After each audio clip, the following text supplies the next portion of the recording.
მით გთავაზობთ ელენა დანანის ახალ ამბებს კოსმოსურ სამყაროებზე დაკავშირებით. ეს ახალი ვიდეოა, რომელიც აიტვირთა 2025 წლის 17 თებერვალს. ელენა დანანი ყველას მიესალმება და ეს არის 65-ე პროგრამა კოსმოსური ახალი ამბებისა. დღეს ჩვენ გვაქვს ახალი ამბავი ომზე,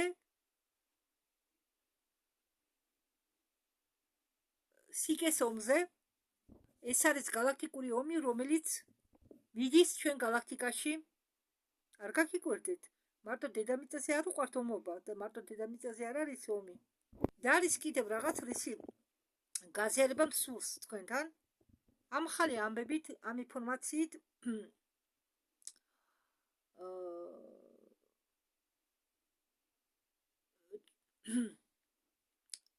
მე ჩვენთან მოვიდა ჩემი მეგობარი ტარხანი და ეს ამბები გამიზიარა. მაღალი მეთაურობის ოფიცერი სამყაროების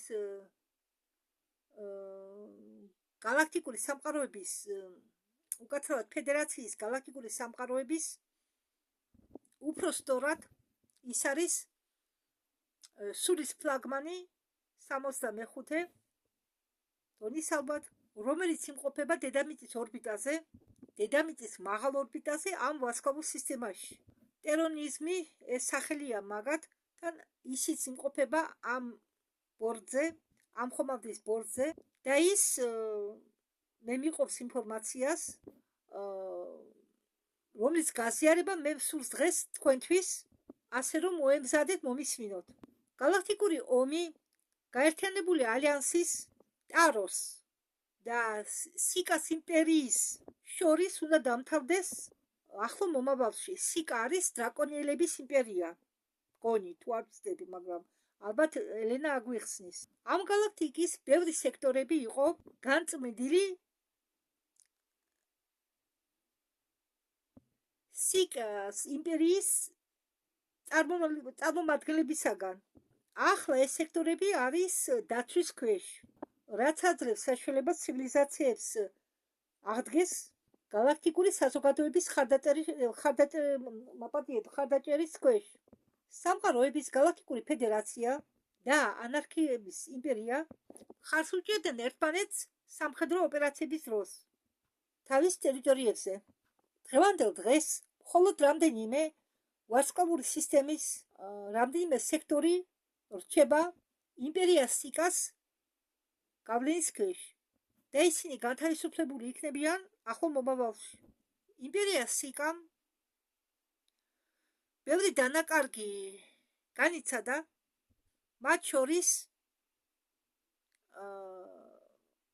იყო ბევრი ადამიანების ცხოვრება, იყო მათი ობიექტების უმრავლესობის დანგრევა, რომლებიც მათ ჰქონდათ გატაცებული და რომლებიც ახლა ამჟამად არის განთავისუფლებული ბევრ პლანეტებზე. აგრეთვე მათი კავშირების წინა კავშირების შეწყვეტა, გარღვევა ზის სისტემაში ტუბანში შტაბ-ბინა წუთი წუთზე იქნება გარშემოწყნული ალიანსის ძალებით ტარო, რომელიც შედგება ნეგუმაკას უზარმაზარი არმადით. როგორც თქვენ უმრავლესობა თქვენთაგანი საიცის გიგანტური ხოჭოს მაგვარი სახეობა, რომელიც ბინადრობს ვარსკვლავურ სისტემაში ტაროში, ესენი არიან სიკარას მტრები და ერთადერთი სახეობა,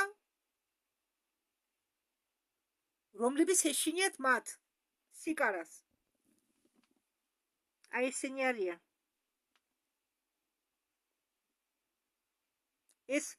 ეს არსებები მართლა არსებობენ. galaktikuri შეტევა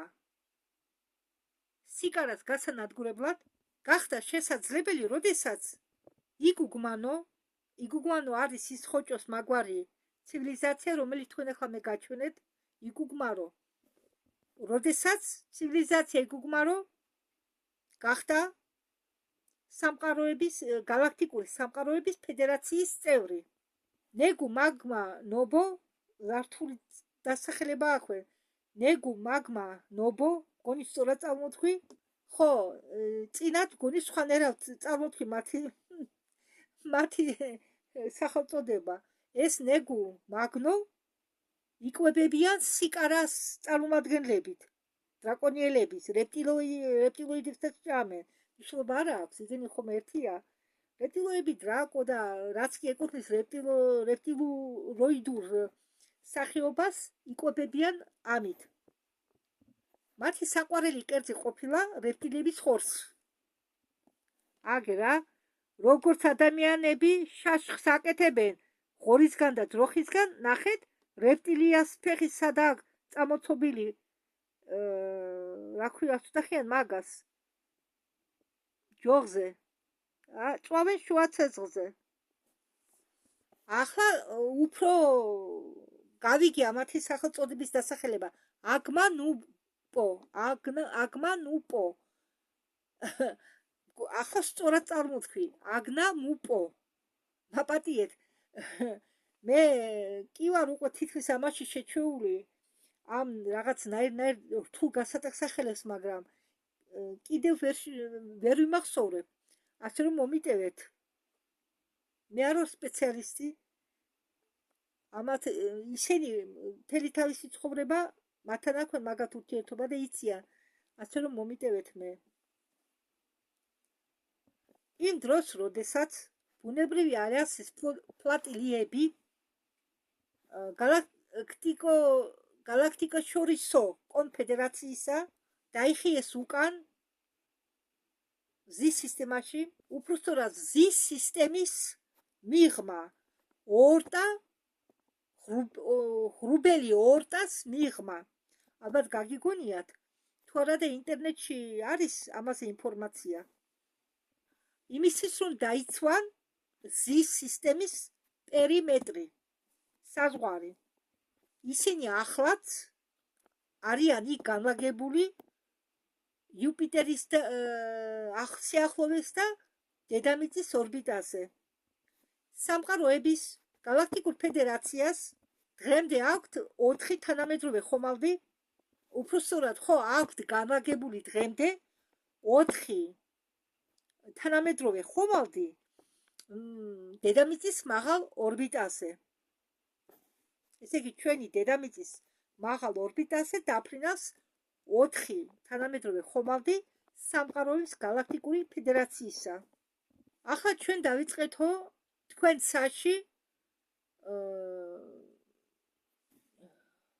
საჯაშუშო ხომალდების გაგზავნა, რომლებსაც აქვთ დისკების ფორმა. დღევანდელ დღეს ეს ხომალდები, რომლებიც არის დისკის ფორმის, იმართება დისტანციურად ჩვენი დედობრივი ხომალდებიდანო. მალე თქვენ ნახავთო ამ დისკებს დიდი რაოდენობით თქვენ ცაში. ამისთვისა რომ ემზადებიან, ახლა მე გადავუხვევ ცოტა თემას. ამისთვისა რომ ემზადება კაბალა, დრონები რომ იყო გაშვებული, ამისთვის ამზადებს ხალხს, რომ როდესაც ნამდვილი დისკები, ნამდვილი უცხოპლანეტელების დისკები და ხომალდები გამოჩნდება, ხალხმა რომ მიფიქროს, რომ ეს ჩვენია. ან ხალხს შეეშინდეს. მე ტყუილად არ გადავთარგმნე ამდენი ვიდეო დრონებთან დაკავშირებით. მგონი 3 თუ 4 ვიდეო მაქვს, მეტი თუ არა, სადაც დრონებზე საუბრობენ. ტყუილად არ გადამითარგმნია. იმიტომ რომ მინდა თქვენ მოგავსადოთ, მინდა რომ თქვენ იცოდეთ, რომ ახლა რაც კი დრონებია და ხომალდეები თითქოს უცხოპლანეტელებიაო, NLO, არა, ეს ყველაფერი მიწიერია. უცხოპლანეტარული ხომალდე ახირებულად არ გამოჩნდება ჩვენ ცაში. იმიტომ რომ ჩამოაგდებენ. მათ არ ეცემენ უფლებას. ხალხის წინაშე წარდგნენ. ამისთვის იბრძვის სტივენ გრირი, კორი გუდი და ეს ბიჭები, ვინც კი სადერები არიან, პენი ბრედლის ჩათვლით. ამისთვის იბრძვიან, რომ ხალხმა სიმართლე გაიგონ.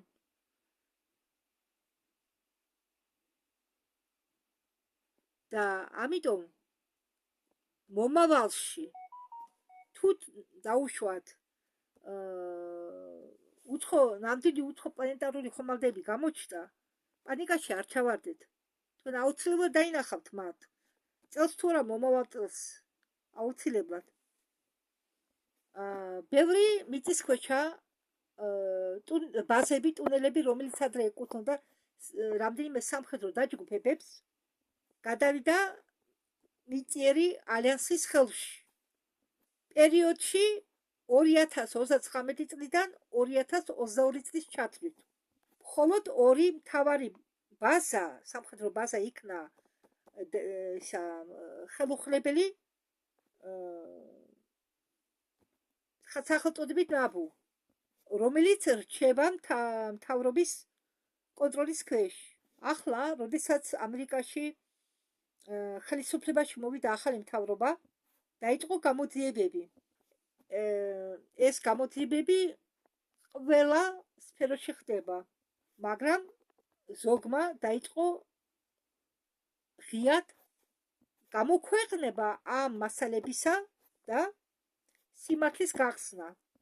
MGU-12-ზე და CRU-ს თანამშრომლობაზე ყოფილი საზღვაო ალიანსის Majestic 12-თან. ახლა მივხვდი თუ რას ნიშნავს Majestic 12. აქ თურმე ყოფილა გაერთიანებული 12 ქვეყანა და დაამოწმა ეს. მე კი უსმენდი Majestic 12 რა არის ეს? ალბათ რამე დაჯგუფება მეგონა. არა, ეს ყოფილა 12 ქვეყნის გაერთიანება და დაარქვეს Majestic 12. სანამ ეს გამოძიებები მიდის, ჩრდილოვანი სახელმწიფო ანადგურებს მტკიცებულებებს. როგორც ადრე, ესე იგი, ხანძრები იყო დაკავშირებული ელიტის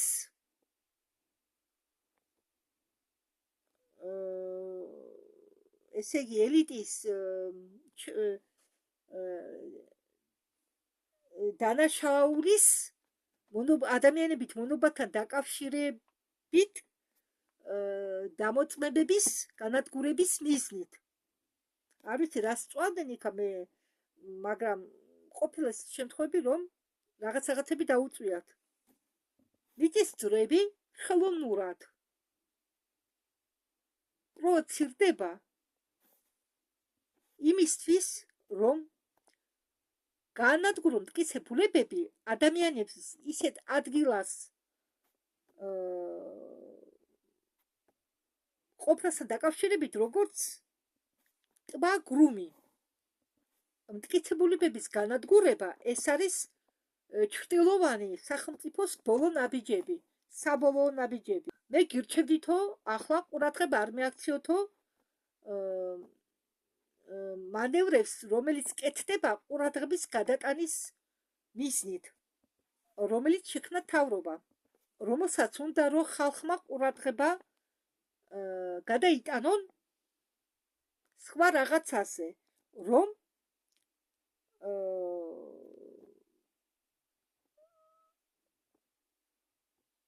არ გაიგონ მათ დანაშაულის შესახებ, კორუფციის შესახებ. მაგალითად, როდესაც ამოტიტდება ინფორმაცია ცნობილი პირების სქესის შეცვლის თაობაზე ან პრეზიდენტების ცოლების შესახებ, ასეთ ინფორმაციას ავრცელებენ იმიტომ, რომ თქვენ სიმართლე არ ნახოთ ამ ადამიანებზე. საქმე იმაში კი არ არის რა სქესისაა, ვინმე ან როგორ გამოიყურებიან. საქმე იმაშია, ვინ არიან ისინი და რა ბნელ და შავ ოპერაციებში მონაწილეობდნენ ისინი. ჩვენ აგრეთვე ვაკვირდებით ბუკის, ეს არის ასეთი ორგანიზაცია, ფსიქოლოგიური ორგანიზაცია ბუკი, რომელიც არის ორგანიზაცია, ეს არის ოპერაცია, ფსიქოლოგიური ოპერაცია ბუკი, რომელიც დაამუშავა ჩრდილოვანმა სახელმწიფომ. ეს ოპერაცია იყო მიმართული ხალხისკენ, რომ ხალხი გაებრიყვებიათ. ამ ოპერაციის დახმარებით ნადგურდებოდა ადამიანის იდენტურობა. კასტრაციას უკეთებდნენ მამაკაცის არსების საწყის და დრგუნავდნენ ქალის საწყის დასაწყისს. ცდილობდნენ გაენადგურებინათ თვით ძალა, რომელისგანაც შედგება ადამიანის ნამდვილი ბუნება. ეს ბინარული ბუნება, მამაკაცური და ქალური საწყისები. მხეცების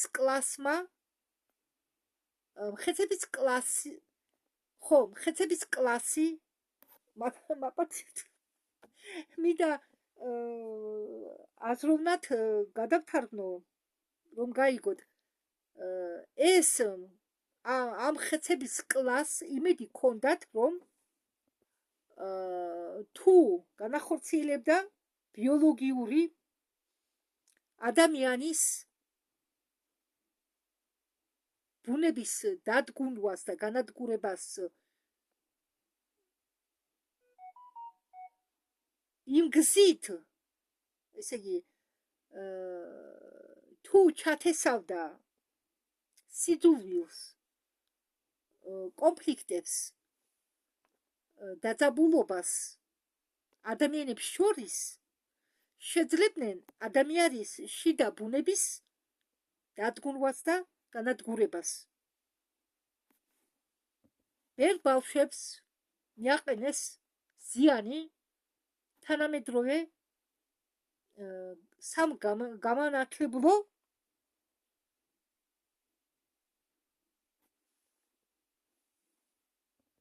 სისტემით სამთავრობო სკოლებში, მაგრამ კაცობრიობა აღდგება. ზუსტად თქვენ მშობლები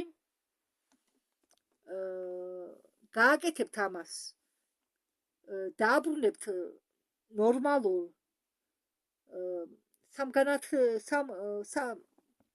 საგანათლებო სისტემას და განწმინდავთ თქვენ შვილებს იმ სიბნელისგან, რომელიც მათში არის. ეს პროგრამები ჯერჯერობით მოქმედებენ სამთავრობო სკოლებში, სამგანათლებო სკოლებში.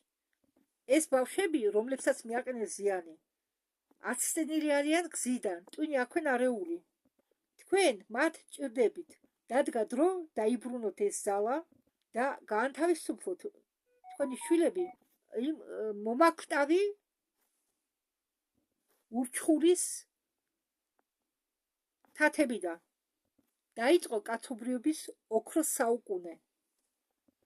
პერიოდში 2019 წლიდან 2022 წლის ჩათვლით ყველა მიწისქვეშა ობიექტები, რომლებიც ეკუთვნოდათ სიღრმეულ სახელმწიფოს, იყო გაწმდილი.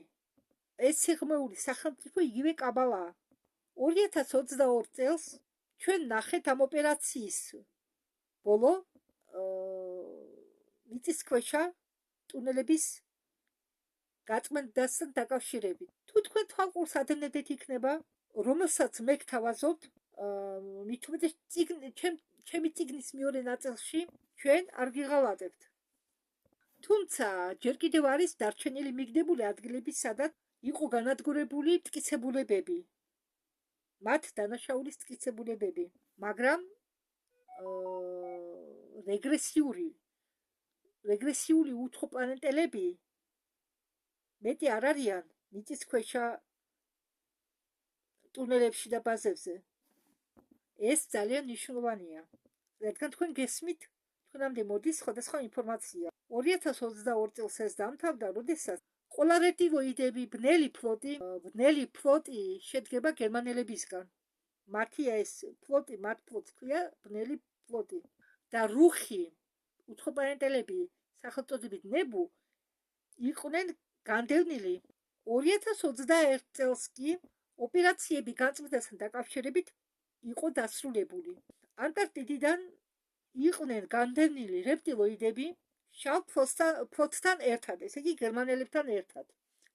რადგან თავიდან ანტარქტიდაში იყვნენ რეპტილოიდები და შემდეგ შეუერთა მათ ფაშისტები, უბრალოდ გერმანელები, რომლებიც გამოიყო თავის ნაციას და შექმნეს შავი ფლოტი. მიწისქვეშ და მიწის ზედაპირზე არ არის მეტი ომი. მე კიდევ მინდა გაგარკვიოთ, რომ ყველა კოსმოსური არკები, ანუ დუგები, ამაზე კიდევ მქონდა მე ვიდეო გადათარგმნილი, ელენა დანანი მონაწილეობდა და GPA. შლემიანი კაცი რომ ყავთ აქა და ინტერვიუს რომ იძლევა ინგლისელი, მაგას ქვია GPA. ხო, მგონი იყო შოუ გვარი არ მახსოვს იმ ქალის. აი არნიშნულობა. იქ ამბობდა ელენა ამ არკებზე. ხო, ის არკები, რომლებიც იყო მიწისქვეშ დამალული, ალეუშკინსკი პარკ უკრაინაში ადგილი არის ასეთი,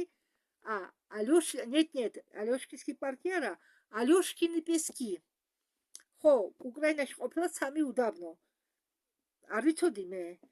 და ერთ-ერთი უდაბნო სახელწოდებით ალეუშკინი-პესკი ამ სირის ქვეშ არის ჩამარხული ერთ-ერთი ამ არკებისაგან. და ეს არკები 2021 წელს ეს არკები, ეს დუგები, სადაც კი არის ჩამარხული დედამიწაში უფრო სწორად, ყველა გააქტიურებულია. გააქტიურდა ერთდროულად. უფრო ზუსტათო ეს არკები, ეს დუგები გააქტიურდაო 2024 წლის 21 ოქტომბერს. როდესაც ხომალდურისა, სულ მერევა. მომაწვება ყველაფერი ერთად და ერთად მინდა ვთქვა და მე ენა მებნევა. როდესაც გალაქტიკური კოსმოსური ხომალდი მოახლოვდა დედამიწას, იმ დროს მოხდარა ამ დუგების გააქტიურება. ხომალდების სიხშირე, რომელიც თავში ატარებს მთელ ფლოტს, არის 501 ერთეულიო მგონი თქვა თუ აცდები. და ეს სიხშირე იყო იმდენად ძლავრი, რომ ის გავიდა მთელ ვარსკვლავურ სისტემაში და გააქტიურდა ყველაფერი თუ რამე იმყოფებოდა მისი სიხშირის დონეზე. რამაც კი რეზონირება განიცადა. ეს უძველესი არკები, დუგები და ვარსკვლავური თესლები დედამიწაზე, რომლებიც არიან კედრის წევრები, თქვენ ძალიან ბევრნი ხართ კედრის წევრები. მე ნება მომცესო თქვენ განახოთო ფოტოები. მაგრამ ეს ფოტოები მისაწვდომი არისო ჩემს საიტზე. ამას ამბობს ელენა. ელენას ქონია საიტი. კონფერენცია გალაქტიკურ კავშირებთან და